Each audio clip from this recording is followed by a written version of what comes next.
Hola oscuridad, mi viejo amigo, he venido a hablar contigo otra vez, porque una visión se arrastra suavemente. Dejó sus semillas mientras dormía, y la visión que fue plantada en mi cerebro aún permanece dentro del sonido del silencio. En sueños inquietos caminé solo, calles estrechas de adoquín, debajo del halo de una farola, giré mi cuello hacia el frío y la humedad, cuando mis ojos fueron apuñalados por el destello de una luz de neón que dividió la noche y tocó el sonido del silencio.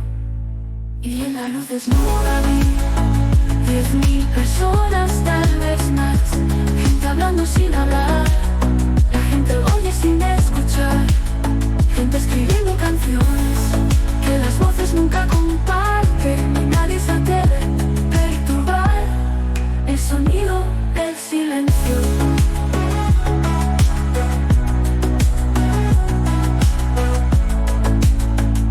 Tontos, dije yo, no lo sabéis, el silencio crece como un cáncer. Escucha mis palabras que podría enseñarte, toma mis brazos para poder alcanzarte. Pero mis palabras cayeron como gotas de lluvia silenciosas, y resonó en los pozos del silencio. Y el pueblo se inclinó y oró al dios de neón que hicieron, y el cartel mostró su advertencia, y las palabras